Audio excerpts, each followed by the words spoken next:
Hello, this is your host, Todd Lewis of the Praise of Five podcast. I am once again joined by Florian. Glad to have you back, Florian. Glad to be here. Okay, don't forget to like, share, and subscribe and hit the notification bell. And don't forget to support the channel on local subscribe star and buy me a coffee. Today is episode 9 of the political commentary. We're talking about Trump and his foreign policy. So, broadly speaking, for his second term, and this is what we're focusing on. I mean, we'll make some comparisons to his first term of necessity, but there's three broad issues that Trump is trying to address here. One is to rebuild the U.S. military and improve its defenses. So partly, a lot of supplies and stocks were used up in Ukraine during the Biden administration, because of course Biden was giving those weapons to Ukraine, and also changing and pivoting U.S. strategic interests to Asia, which began with Obama, but it's still an ongoing process. The global institutions restructuring U.S. relations to the UN, WHO, and WTO, and climate agreements, with the U.S. either withdrawing or threatening to withdraw if certain changes aren't made. And then energy and economy. So I guess maintain energy independence, preserve energy independence from like Russia or the Middle East. Now, we can break this down into different regions. There's China. So China would be impose tariffs so that China's economy, suffers, and this also would hopefully stimulate domestic growth of the U.S. industry by protecting it from Chinese competition. That's how the thinking goes. Russia and Ukraine, we'll have more to say on this later, but Trump has become increasingly supportive of Ukraine with regards to military assistance. Middle East and Israel, big three goals here, and the war in Gaza, Arab support for Israel, the Abraham Accords, and to contain Iran. Mexico and Latin America, confronting drug cartels and increasing ties with Mexico for military operations, and threatening Venezuela, which may or may not turn kinetic. It's a little too soon to tell, but it definitely looks like gunboat diplomacy, minimally speaking. Europe and NATO. So, basically Trump's saying, Europe, you take care of your own business, pay for your own defenses. We've been footing the bill for so long. And then to contain China and Indo-Pacific Asia area, improve ties with Japan, South Korea, India, and the Quad. These are all, the big picture, basic ideas of where Trump has been going in the first term, or second term rather, of 2025. So, please, Lauren.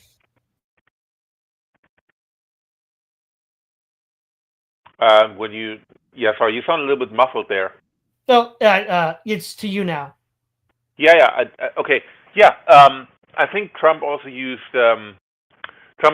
military alliances to pressurize members. For example, J.D. Vance was on the Munich security, I think it was Munich, and I think it was NATO's security conference in Europe, beginning of the year.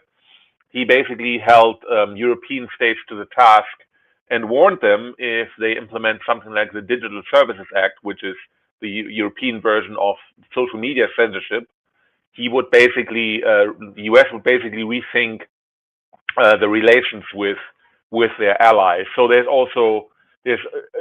under Biden, I feel it was always, there was always some kind of agreement that the United States would be behind European sensitivities in terms of social media and domestic policies and stuff like that, right? And that changes a little bit. And I think Biden has never held the European allies' feet to the fire as Trump has done. So that's also a change.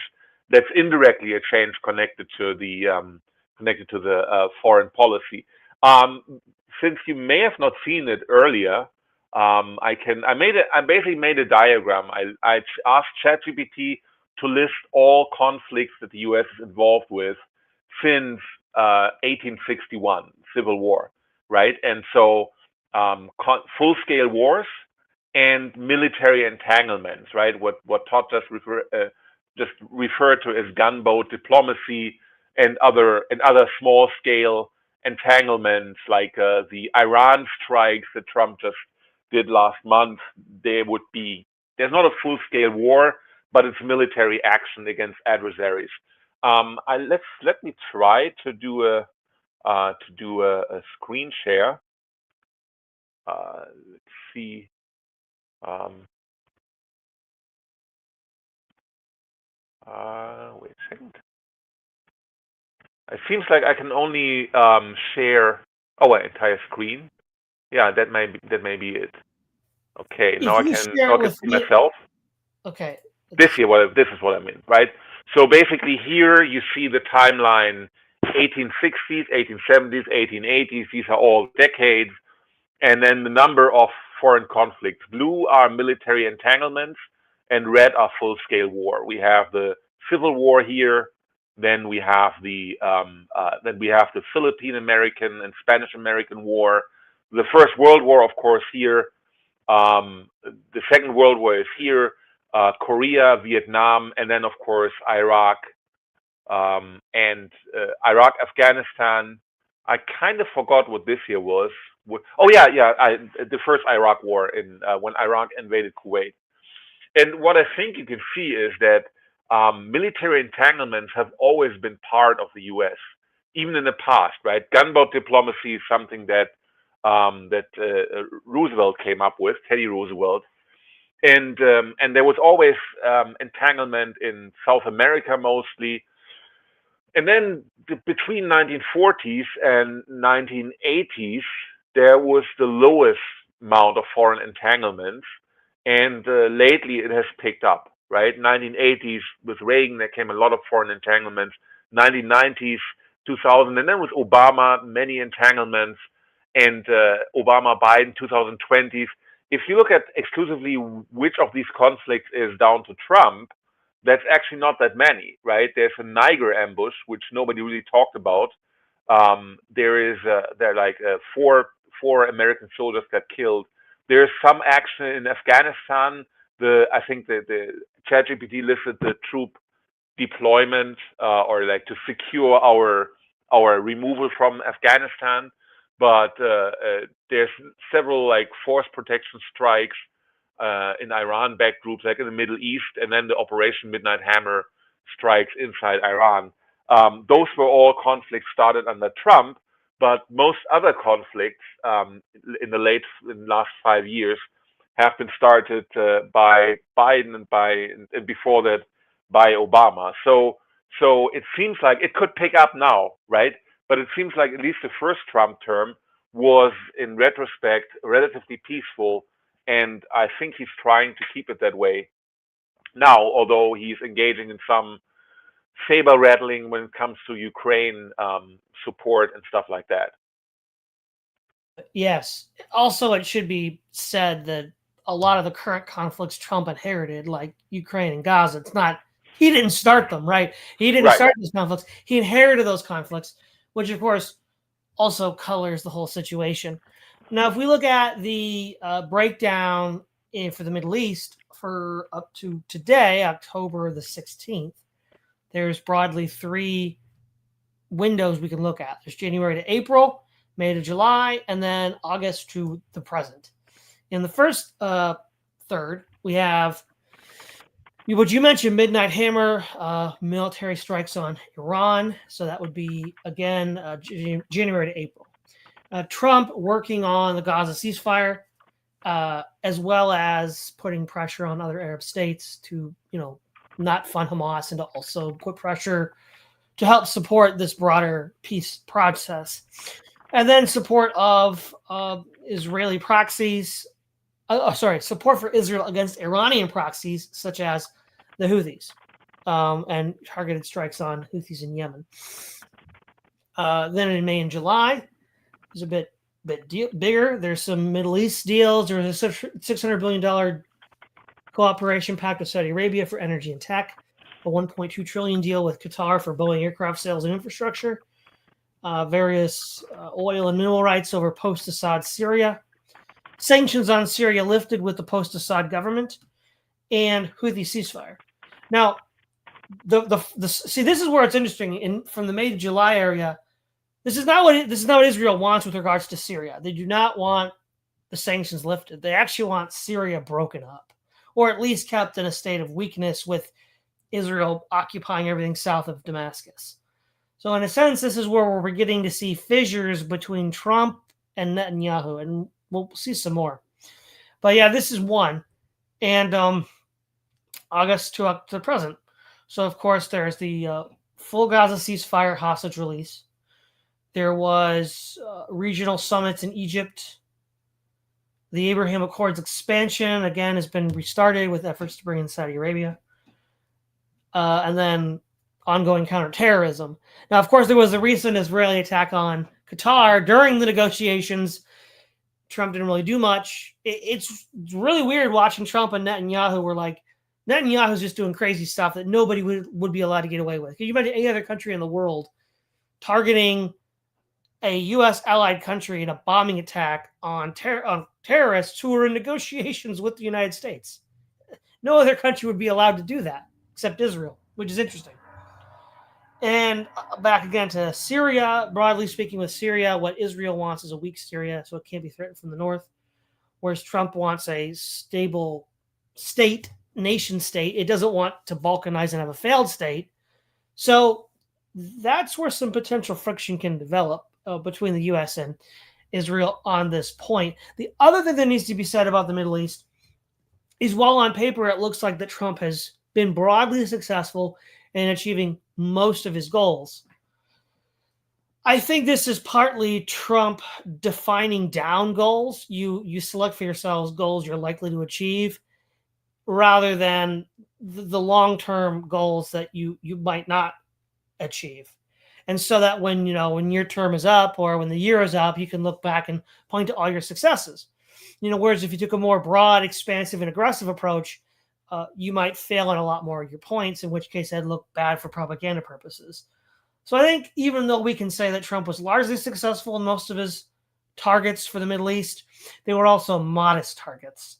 So we need to remember that, because I've seen a lot of coverage on geopolitical channels on YouTube where they're like, oh, wow, Iran has just been totally crushed, and the Middle East is totally going Trump's way. It's like, well, or totally going Israel's way. And it's like, well, here's the thing, though. It's one, too soon to tell. And I think also, two, Trump did choose more modest goals. For example, he didn't choose regime change. That's what Bush did. We saw how regime change ended up. So modest success with modest goals. Does that totally change the balance of power? The big balance of power shift was in Syria, but that had to do with Turkey backing a rebel group that overthrew Assad. So that was completely independent of what Trump or Netanyahu were doing. Florian. Yeah, what I also find interesting, and in that context, the Israel attack on Qatar was really very, very very strange at the very least. We see more and more other countries in the Middle East making inroads with the U.S. Like Qatar has now some form of alliance with the U.S. Well, we already have an alliance with Qatar, right? Al Udeid Air Force Base is the biggest Air Force base the U.S. has in the Middle East. I don't even know, maybe it's the biggest Air Force base worldwide, but I'm not sure. It's certainly the biggest Air Force base in the Middle East. It's interesting that not many people are talking about that. The U.S. has a huge imprint in Qatar, and Qataris have always tried to make inroads, and they have basically started a charm offensive with the U.S., which led to the U.S. Having Qatari fighters or Qatari military installation, allowing them on U.S. soil, basically. Now, some people say the U.S. Air Force is always training with allied nations' air forces, right? But there was some kind of real agreement with Qatar where it seems support goes a little bit further than just we let them also fly their jets over our territory for training purposes. So it looks to me a little bit that if that some countries in the Middle East take a third stance. You can either be allied with Israel, you can be completely opposed to Israel, or you can basically circumvent Israel and go directly to the U.S. and try to try to get them to your side. I think that's what Qatar is doing, and I can see more and more other states in the Middle East doing similar things, like that they try to compete regionally for power in terms of getting the U.S. on their side, right? People always say the people in the Middle East they don't want the United States there, but a lot of states in the Middle East do want the United States there, right? It's a little bit maybe like comparable to how when you say the Spanish conquistadors, they laid waste to the Aztecs and Incas, and they destroyed these noble savages. Well, there were also a lot of other tribes that actually welcomed the conquistadors because they were brutally subjugated by the Aztecs themselves, right? So you always have, if you have some countries that don't want countries' presence in their area, you'll have you'll have some other countries that welcome them there. So it's an interesting extra twist to the or extra dimension to the Middle East saga. And the yeah, the peace talk targets were quite modest, but that's also good negotiation, I think, right? If you say we want regime change, then you need to have the power for that. I think you need to have the power to envision that you can push it through. And I think the neocons miscalculated, but they had a lot of military power and they thought they could push regime change through, but they weren't quite successful with that. So maybe setting modest targets, modest goals is just something that the US does now because the military needs to be rebuilt first before we can engage in complete empire things, right? That could also be behind it. Yeah, I think I think that's most of what can be said to the Middle East. There's also, of course, then Ukraine, where Trump is negotiating right now with Putin and hopes that he can bring the war to an end. He said he would end the Ukraine war on day one, and maybe he has put himself into a bit of a pickle there because I'm not even sure that war can be ended because the Europeans and Ukraine pushes back against Russia, and Russia just has they have endless resources, right? How do you envision that ever ending, right? As Keith said, there is going to be like a division between West and East Ukraine. That's going to be some form of new Iron Curtain, and Musk said the same like 2 years ago, and that's where it will end, right? And the problem is, I think the U.S. should just divest themselves completely from the Ukraine, figure out what you want to do yourself, and leave us out of it. But somehow Trump has inserted himself, and I would hope actually, that he finds a way to save face and exit the conflict, right? And then he can say afterwards, okay, they're still fighting. That's not our problem anymore. So it may be that he talks with Putin now. He's very optimistic about solving the war. Tomorrow he's going to talk to Zelensky, and then things may unravel once again. So this is kind of like a never-ending, like tragic soap opera in the east of Europe with Ukraine. Yeah, we'll more on Ukraine in a bit, but firstly, I think overall Trump's modest policy in the Near East is the result of the deterioration of American power projection compared to Bush in 2003. He's not talking about regime change in Iran, which of course Bush was, but didn't do because he was busy with regime change in Iraq and Afghanistan. But another major, not necessarily conflict zone yet, but another major strategic interest for Trump's foreign policy is Asia Pacific, specifically China, right? And he wants to broadly do three things, right? He wants to hurt China economically with tariffs. He wants to bring aspects of the supply chain back to the United States. And he wants to bolster U.S. military deterrence with a combination of strengthening alliances and also with the countries that are opposed to China as well as increasing funding for the U.S. military. Now, the main reason why you're going to want to do reshoring is semiconductors, because the major producer of semiconductors is TSMC in Taiwan, which would be ground zero for the war, and the United States would have to have its own, major supply of semiconductors. And prior to the late 60s, the United States was the world leader in semiconductor production. Taiwan pivoted to that in order to deter a Chinese invasion. Because, you disrupt the entire world economy. But that doesn't seem to be working right now. And again, we can have the same tripartite division: January to April this year, May to July of this year, and then August to the present. So from January to April, there are more tariffs on China and China's regional partners. U.S. Trump exited from the IPEF, Indo-Pacific Economic Framework. He says, was helping them more than America. And he pivots to CPTPP. Burden sharing demands. He pressured allies to pay more. We'll see this in Europe as well. He wants them to pay a higher percentage of their GDP for defense. This is important. The reason why Trump is doing this in Europe and Asia is the United States cannot do what it did 20 years ago. It can't. It's still a great power. It's probably still the world's leading great power, but it's no longer a hyperpower. It can't just muscle its way in by itself without any other backup, like it did in 2003 in Iraq or 2001 in Afghanistan. And this is actually a sign of weakness in the United States. Now, that's not to say that it's a sign of weakness in Trump, right? The president doesn't get to determine the hand he's dealt. He's the president of this country at this point in history. But it is a sign of overarching weakness in the United States, and corresponding strength of China, that this is even being talked about publicly.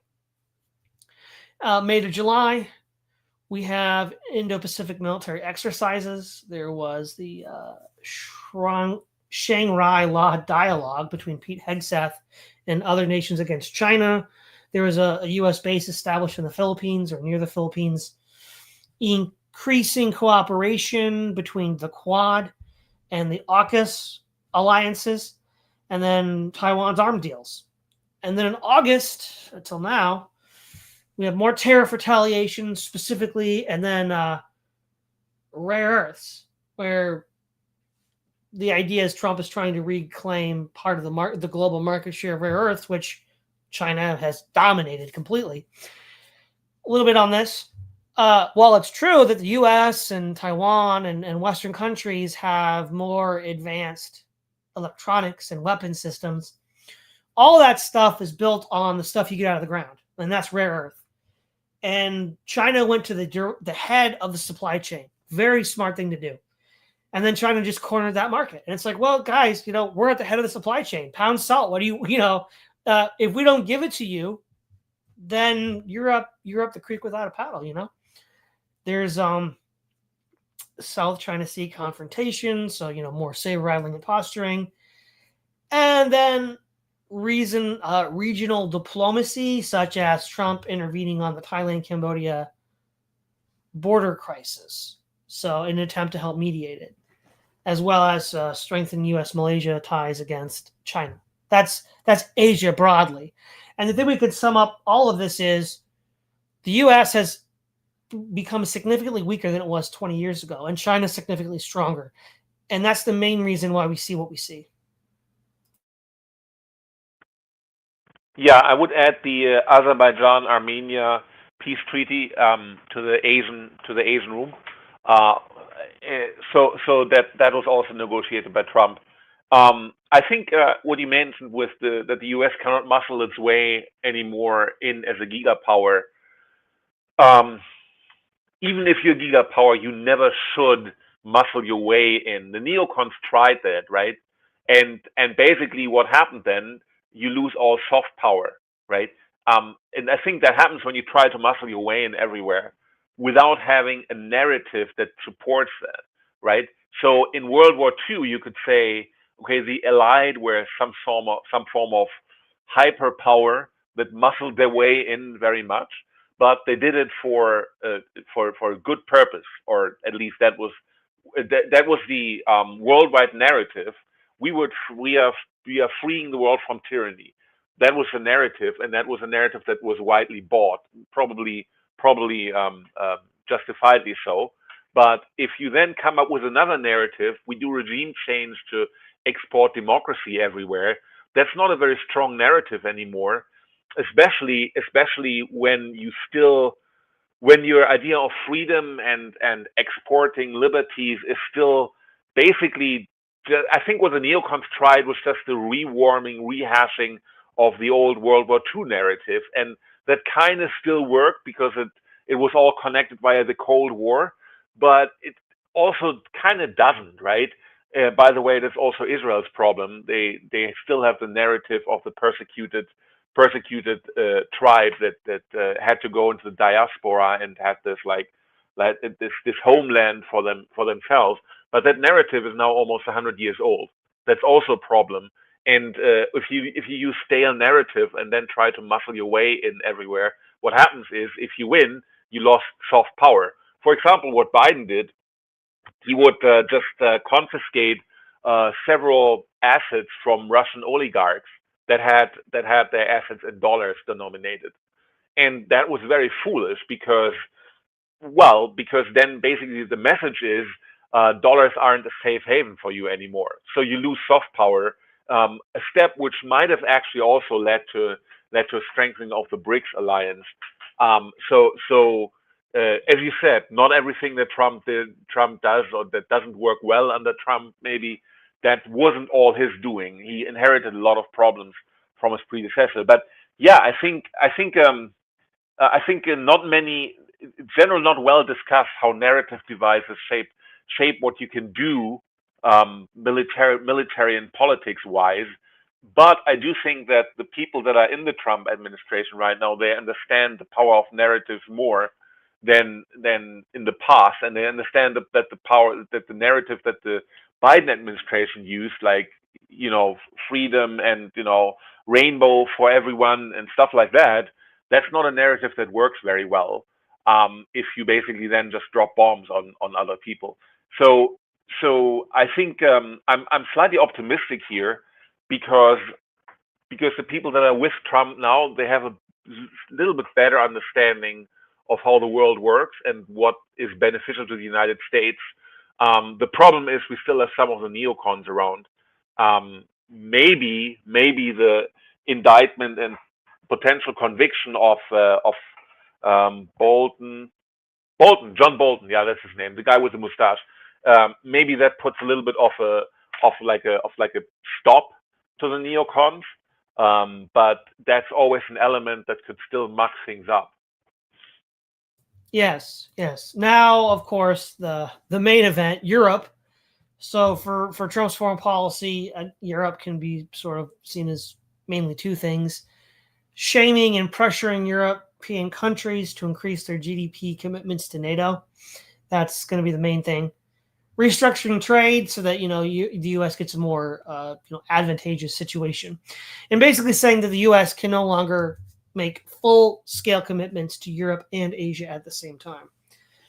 Again, before we go any further, this is a sign that the U.S. is much weaker than it was 20 years ago. 20 years ago, the U.S. wouldn't have talked like this. And it's not that like Bush wasn't a hardliner. He was, but he wasn't pressuring the Europeans like this, right? So there's that. Same breakdown, first January to April. There's the NATO burden sharing ultimatum. Trump wants a lot of these nations to go up to 3 to 5% of GDP. Those countries closer to Russia, like the Baltic states, Poland, Romania, Hungary, Bulgaria, they tend to be more willing to go in with this because, well, they're right next door, right? There's the tariff position in trade war. So the IEEPA, Trump slapped tariffs on European steel and aluminum. Ongoing, of course, negotiations with Ukraine at the time, resources for support. And then Ukraine cut off in negotiations with Putin. This is where Trump is still more opposed or hostile to Zelensky, halts the $61 billion U.S. aid in March. May to July, that's the second part. Another threat to annex Greenland, putting pressure on Denmark. So Denmark allows the U.S. put more bases in Greenland. Munich Security Conference showdown. J.D. Vance has his speech in February has a delayed impact into May. And they're talking about Europe being cozy to China, which they don't like that. And leveraging energy and Nord Stream fallout, of course. So, without easy access to your Russian oil, natural gas, it's got to come from the U.S. through LNG, liquid natural gas. which means the U.S. gets to, basically say put whatever price they want on it and force Europeans to buy, because where are they going to go, right? Now, where Europeans could go is China. If China gets that Silk Road going and they start building pipelines through the Caucasus, maybe they could buy it that way. But that's not set up yet. So we'll see what Europe does. And then August to the present. Again, more threats against NATO, and expelling countries that don't meet the GDP requirements of spending, and broader reforms. And then there's the UNGA admonition and cultural interventions. Trump was criticizing migration and green energy, the Sharia drift in London, and then the Ukraine ceasefire mediation, which I guess is the Minsk 3. So the thing here is Europe economically is starting to pivot to China because, of course, China has a lot of resources, and they got cut from Russia due to the invasion and the bombing of the Nord Stream pipeline. And then Trump is just leaning on Europe hard. I think ultimately, on the one hand, as the U.S. empire weakens, and it rather than subsidizing its allies, it's now leaning on them to extract resources. In the long run, that's, I believe, only going to accelerate the decline. Because these allied nations are going to be like, well, we don't want this. Get out of here. And that could, for example, cause a European pivot to China. We don't see it yet, but that's, the impossible becomes possible when you push somebody a little bit too far. Florian. Yeah, from my own experience, also Europe seems to be quite China friendly. China has all these clean energy initiatives. At least they claim they have that, right? And Europeans can be had with pretty shines, unfortunately. I've talked to several Europeans, like or Germans, like 10 years back or 5 to 10 years back. They basically were against Trump's protectionism, against Trump's nationalism, and they were full in line with globalism, because, like, one person told me that the legal facsimiles he gets from China are much cheaper than the original and work as well. And so, things are getting cheaper thanks to globalism, but of course there's a larger problem behind it. I would never say I like China because everything is cheaper there, right? But Europeans seem to be of the opinion that China isn't too bad. And don't forget, China has a social credit score, which get always clouded in. We just want to make sure that people are polite to one another. And Germans think the same way. I think other Europeans also think a similar way. So if you antagonize Europe further, it could indeed happen that they get more cozy to China. It kind of seems to be on their wavelength, unfortunately. But yeah, I think you're spot on. Europe could be put closer to China. Of course, there's Russia in between, right? So I don't know the what's called the Brick Road Initiative, or the Belt and Road Initiative. Belt and Road. BRI, right? I always said Brick Road. BRI. That goes, like, remind me of the geography. That can circumvent Russia via the south and then go to Europe. So well, there are, like, fully established. There are some routes through Russia, but there's a central corridor that goes through Central Asia, the Caucasus, the Central Asian republics, the Caspian Sea, and the Caucasus. So that's like literally straight through the middle. It's right below Russia. So that would be where Europe, I think, would hope to get a lot of supplies from. But Russia is also leaning on those, like several of those countries that are in that way that you just described. Like, isn't Kazakhstan there, for example? And Russia is leaning on Kazakhstan as well. That's what I remember. Because Kazakhstan has been Russian like 20 years ago, right? When the USSR disintegrated, all these countries became independent, but Russia may still regard them as part of their territory in any way, shape, or form. So they could lean on some of the countries to make it more difficult for China to push the way through that. But then it's complex, right? Because BRICS is Russia and China, is Brazil, Russia, India, China, and Singapore. South Um, Africa. South South Africa. Africa, South Africa. Uh, yeah, so is China really going to go together with Europe if they happen to be more closely allied with Russia? That would be a no-go for Europe, I imagine. So it seems like it's a kind of a complex birth of the BRICS if they want to have an independent power from the U.S. Yes. Now, the one of the main reasons why I wanted to cover foreign policy today was Trump's almost complete pivot on Ukraine and Zelensky and Putin. So, from January to April, he's very hostile to Zelensky. Saying, just end the war, give Russia territory. We're going to pull supplying you. And he was more confident, very confident, in fact, that he could get Putin to come to the table. That didn't happen. And then in the summer months, so May to August, that's when there's the Alaska meeting where him and Putin talk, and Trump wasn't really happy with how that went. And then Zelensky, and then Trump starts to pivot more to Zelensky in August till now. From September to the present, he's much more supportive. So, for example, he'd be willing to provide long-range missiles to Ukraine that could strike inside of Russia. So that's a shift, right? Even under Biden, there were, quote, limits on the range of certain weapon systems that would go to Ukraine because they thought that would be used against deep enriched Russian targets and wanted to avoid complications like that. Now, also the Tomahawks, there's been talks about selling Tomahawk missiles to Ukraine. When you look at this whole year, it's really hard not to get the impression that Trump just didn't know what he was doing with Putin. He thought that Putin was playing one kind of game, and it was the same kind of game Trump was playing, and that Trump could just, wheel and deal and whatever and get Putin to do what he wanted. And, in Alaska, Putin really didn't do what he wanted. And so now he's pivoting back to Zelensky.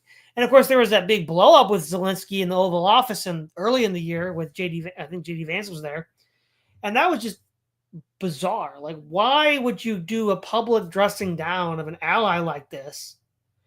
Right. And then, 6 to 8 months later, do a complete about face and be like, oh, yeah, buddy, we're going to do whatever you want. You look like an idiot when you do that. Like, Zelensky's this little, pipsqueak, and you're president of the United States, and you do that, and then you flip. That's a bad look. That just doesn't look good. It looks like, what is this? And then with Russia, you act like you can just come in and end it. And, that's one of the things I was worried about, even with the second Trump term. It's like, look, even though he didn't start wars in his first term, which I'm happy for, he inherited this war. And that, that has a set of complications, even for someone that wants to withdraw from it, right? So I feel, now the only other explanation I can come up with is that he always supported Ukraine, and that this public criticism of Zelensky was theater in order to distract or confuse Russia and China as to Trump's real goals. Now that sounds like, dark MAGA 4D chess, but other than, Trump just not knowing what he's doing, that's the only other thing I could think of that could explain his complete about face on this issue. Yeah, it's a bit puzzling. I mean, the way it made sense in a way that Zelensky was dressed down because, as you said, Pipsqueak Zelensky was pipsqueaking. I think they had basically everything arranged. That's the story. Everything was arranged. They had the rare earth mineral treaty, everything formulated with Zelensky, and then Zelensky, the day where everything should be just handshakes and signatures, and we hope for global peace. Zelensky starts to come up with requests again, and that angered the administration, and that was the official story. And you'd think that then Trump would just, I think the best way for Trump would have just been to walk away from this entire mess. But he didn't. And maybe he thinks we need the rare earth from Ukraine more than, or we need them, so we need to make it happen one way or another. Or somehow Well, there's also an opposite possibility. Ramsey Paul pointed to that the neocons have gotten to him, right? In a way, I could see how that happens. Like, remember that Lindsey Graham was always saber rattling and saying, "Oh, we have to these bone crushing sanctions on them," right? On Wasn't it that bone crushing sanctions on everyone who did deals with Russia, right? Not just on Russia, but also on the people that traded with Russia. And there was a big saber rattling rhetoric from Lindsey Graham and other people, other neocons. But it's basically a big proposal, and then you later dial down the saber rattling. But the initial impression has been made, right? So initial impression, we need to be hostile to Russia in some way, shape, or form, and maybe not bone crushing sanctions. Okay, that's maybe too much, but some sanctions, right? Some way, shape, or form, we got to get them, and that is one possibility that happened. I had hoped that would be less in the second Trump term than it was in the first. It certainly seems to be less, but the whole Russia Ukraine story seems to be something that has just bad echoes from neocon influence. On the other hand, I mean, maybe we're surprised. Maybe after Trump facilitated the peace in the Middle East, and maybe he talks to Putin. Putin says, "Okay, we do this. Zelensky is on board with a compromise, and we have a ceasefire." Because, as I said, sooner or later, and as like not only I said, many other people have said, sooner or later you get a split Ukraine, and that's going to be that. So might as well just like go down to negotiate how it's going to be how it's going to be done, because it's going to be going down one way or another, right? So maybe that's what will happen. I also still have a hope that Trump will have some that either the news are too sensational, or Trump has something that he didn't tell anyone in the back of his pocket. So some negotiation way that it still comes out good. In a way, he was able to negotiate the ceasefire in Gaza, even though the goals were modest, as you said, but he managed to get it through. So I'm still slightly optimistic there. But there's a lot of things to be puzzled about. I agree with that. So if we look at the big three regions we talked about, the Middle East, Asia, and Europe, Trump's score is probably best in the Middle East. He achieved most of the goals that he stated he wanted to achieve. That's going to be his highest score. I think Asia would come up next. I think he didn't get everything he wanted in Asia, but he's working on pivoting. In Europe, he has the worst score because the war is still going on. He's still giving Zelensky supplies. He's really not maintained a coherent narrative on Ukraine, which is ultimately the really big issue in his foreign policy that he inherited from Biden. And that's a problem. You can't, say what you will about Biden. Biden at least had a coherent presentation on his Ukraine policy, whether you liked it or not. Trump did a massive flip-flop on Ukraine, and that's not a good look, and certainly not to other world leaders who are like, well, okay, what's Trump going to do with the deal with us? Is he going to flip-flop like he did with Zelensky? Who knows, right? Who knows? But that's what people are worried about, can be worried about. The other important foreign policy issue that also has been coming up is these recent deployments to Venezuela, right? So while Maduro has been under pressure from both Trump in his first term, then Biden, then Trump in his second term, and before that, the previous Venezuelan administration, the idea is that as a part of a broader attempt to curtail organized crime in Latin America with cartels, right? Trump has allocated a task force to go off the coast of Venezuela because he claims that Maduro is actually the head of some cartel as well as president of Venezuela. And he's recently confirmed that there are CIA operatives in Venezuela. A day ago, he confirmed that the use of direct force land strikes might be coming in Venezuela. So he's already stated that we could be moving from gunboat diplomacy to something. Now, this would be interesting, right? Is it going to be a part of a tandem coup d'etat against Maduro, where there's supposedly people inside that invite the U.S. in, or is it going to be more of a more direct force regime change like we saw with Iraq, which if it is that, that would be another abandonment of a Trump principle where we're not doing regime change anymore, right? Again, it's too soon to tell, but given everything that's been moving up to Venezuela, it looks like regime change is what they wanted, is what they're going to do. There's also been B-52 and Apache helicopter flights over the area too in the last few days. So if that's the case, then the two big things that MAGA wanted Trump to stop, the Ukraine war and regime changes, are back on the table. Like, it's a complete flip-flop. I mean, this is probably Trump's weakest side because, MAGA really wanted that he bragged about that in his first term, and, great. He didn't do it. I'm glad he didn't. But, now it's like, well, something happened, right? So I would say that Venezuela is also disappointing. Yeah, that's true. I think I was never under the illusion that the U.S. would stop doing regime change wars. I think that's what empires do, and if empires don't do these things, if empires don't force their way, at least somehow expand their reach a little bit via force, if they don't do that, then they also get weakened. I think every empire you'll see will do that. Regime change operations. As I said with Russia, they have stuff going on in Kazakhstan. So big regimes. And China is, people that are pro-China tell me there's no imperialism going on from China, but that's simply wrong. De facto, there is imperialism. They are attacking some of the neighbors in the Indian Ocean. They are also having this. Don't forget that they have this big fishery fleet, like in the Atlantic Ocean, east of the South American shore, and they're basically fishing everything empty, like locusts a little bit. And so every empire does imperialist things. And so I was never under the illusion that there could be any stop to regime change with the US. It's true that was a MAGA selling point.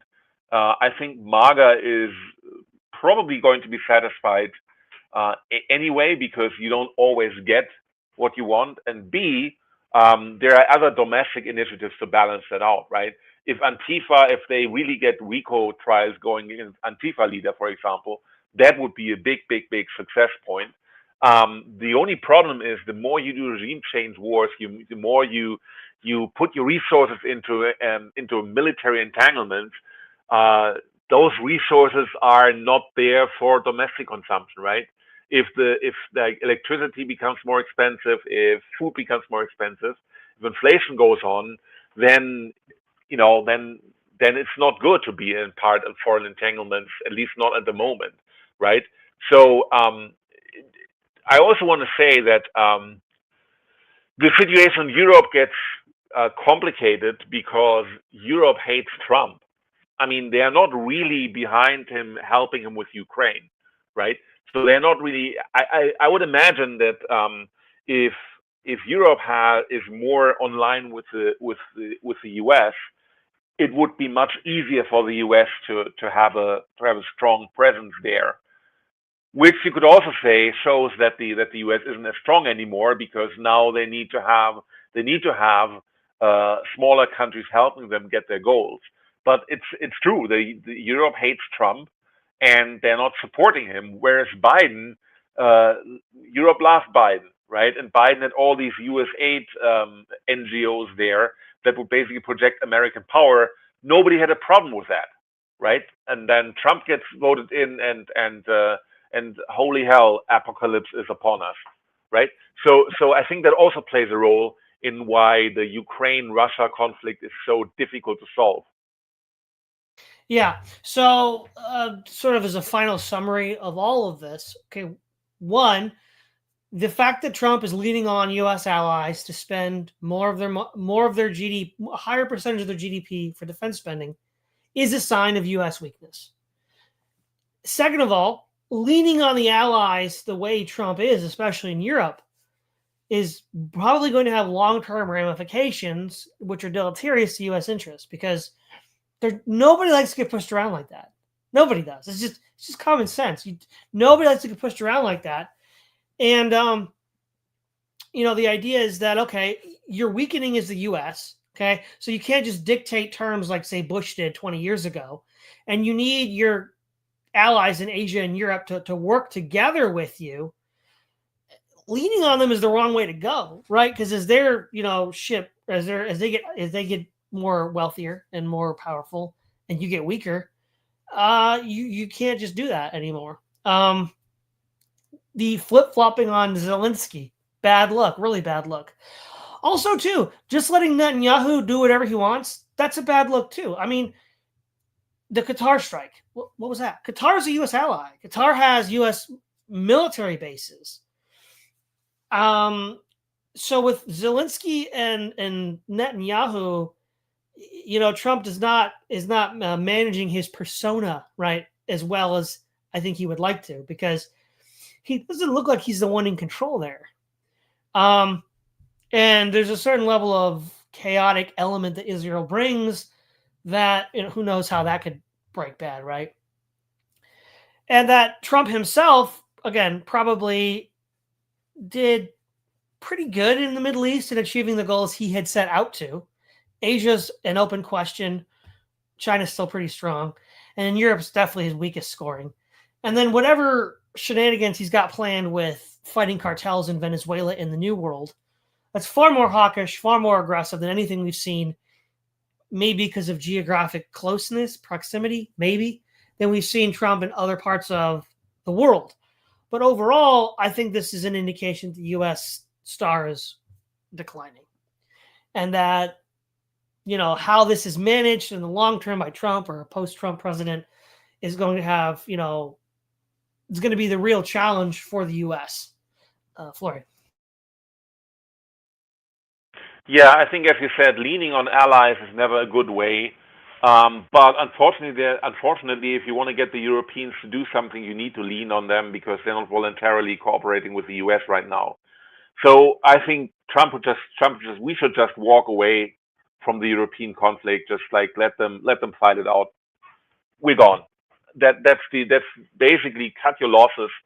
I think that's the only way we can not get hurt more in this conflict. Just let them fight. If they want to fight so eagerly, please do it, by all means, but without us. And then focus on Asia. Trump's negotiation style is better suited for Asia anyway. Trump's Trump negotiation style is not the European style where you have a little wine party and then you talk in highfalutin academic tones. And no.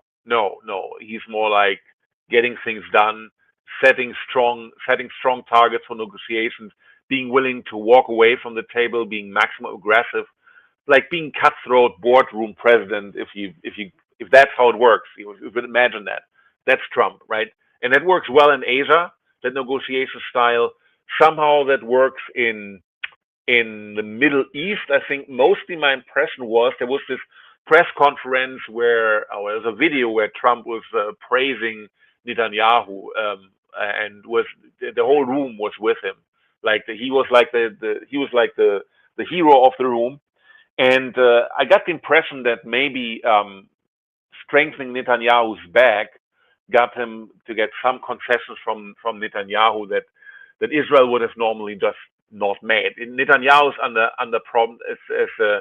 I think what somebody said, if October 7 hadn't happened to Israel, then Netanyahu would have been indicted or maybe possible imprisoned by now.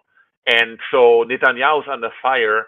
So Trump strengthening him publicly and having this ceasefire agreement, that's good for Netanyahu. And maybe for that reason, Netanyahu has made some concessions. Maybe that's one way of how Trump got that through. Also, the Abraham Accords. Scott Adams mentioned that when they were first finished in 2020, but they basically did it without Palestine. Basically, they said, we waited for you guys long enough. If Palestine doesn't come to the table, we do it without you guys. And that was also set in motion. So the Abraham Accords were extended now. That played into it, and probably Trump has strengthened Netanyahu's back, so Netanyahu would make some concessions. And I imagine that's how peace came apart for now in the Middle East. Europe is just forget it, man. I mean, just take your entire take Ramstein Air Base back in the U.S. I mean, fuck them. Sorry, I shouldn't. I don't want to mutter profanity, but that's how I feel. Right? Europe is a lost case. Just let them come to us if they want, but otherwise, don't bother with them. You can only lose there. All right. Well, thanks, Florian. This is Todd Lewis of the Prison Fly Podcast, signing off.